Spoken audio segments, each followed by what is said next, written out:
morning, good afternoon, good evening, good night. Welcome back to the Emerald Office. As you can see, the Emerald Office looks a little bit strange right now, and that is because this is kind of an impromptu mid-move Emerald Office. I will be moving in a couple of months. Quarantine has changed that schedule, so as of right now, I am doing work in the middle of a pile of boxes. But I have a desk, and I have a chair, and so this is the Emerald Office. Today we're going to talk about pivoting in a world that kind of feels like it's spinning. I was on a call the other day and somebody said it's not the time to pivot, it's the time to swivel. And I want to move that one step further. I think it's not the time to pivot, I think it's a time to sidestep. And we're going to talk about how you can do that today.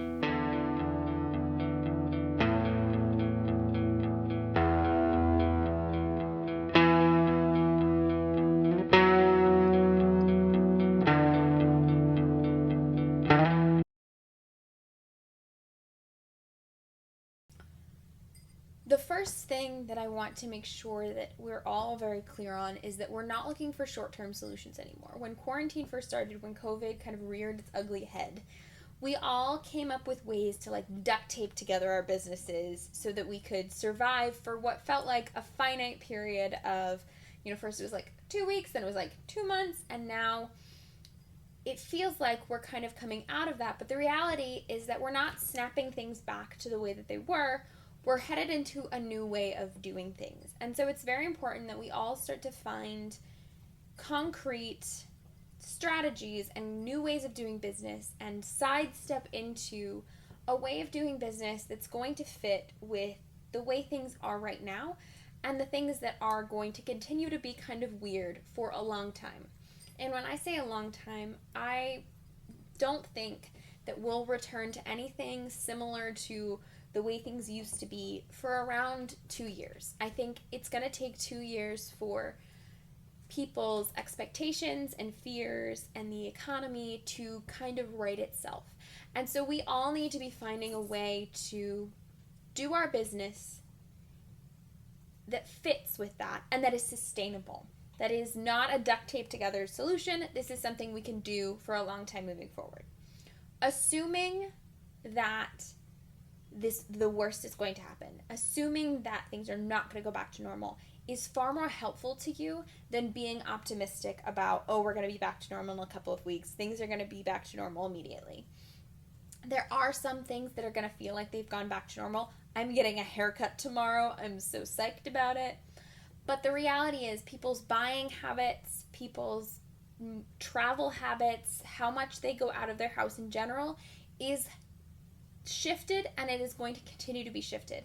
And the more you can convince yourself, or the more you can assume that that shift is not going to undo anytime soon, the more prepared you're going to be to weather whatever storms 2020 has left for us. So I'm not saying that it's going to be 2 years based on science or facts or the media. Dear God, not because of the media, but because of it being more useful to assume that it's going to go on for 2 years than to keep trying these duct tape together solutions and keep kind of trying to eke out a couple more months of this limited functionality. I want you each to use the rest of this video to think about how you can find new functionality that will work even if the world continues to fall apart. All right, so how are we going to do that swiveling, pivoting, sidestepping? The first things we're going to need to do is kind of some brainstorming, some reevaluating of a couple key things in our business. The first thing you're going to want to look at is your capacity. How has your capacity changed? So for solopreneurs, and I'm going to speak especially about myself right now, this has been kind of a psychologically and, home-wise tumultuous time. I am not as productive as I was 6 months ago. I am not as balanced emotionally, logistically, physically as I was 6 months ago. And that is going to take a while for me to repair. For those of you who have children at home, your world, your capacity has changed. And in a business setting, even if you're not dealing with personal or home issues related to this, you are going to see a change in your capacity because your supply chains might be different. You may have had disruption in your workforce. You may have had disruption in, maybe all of the new safety measures are slowing down your production time. Your capacity has changed. So I want you to write out how your capacity has changed. The second is your logistics. So, for example, my logistics have changed because I do not go meet clients anymore. All of my clients are online. Now, most of my clients were online before, but usually a prospective client I would go meet in person. And that's no longer the case. Now, all of my interactions with potential and current clients are all online.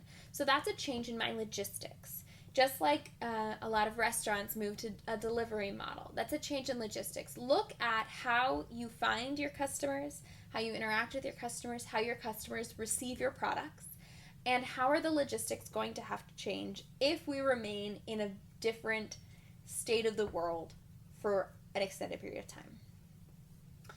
The third thing that we're looking at is your market. Your market has changed.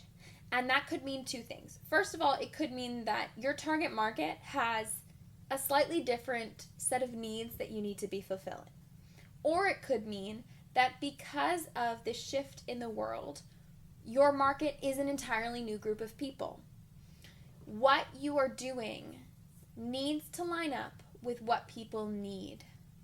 If you are a company that sells very businessy but kind of uncomfortable pants, you're not having a good year. And that is because everyone is wearing comfy pants. You do not need to look businessy from the waist down in a Zoom call. And so this is the year of the yoga pant.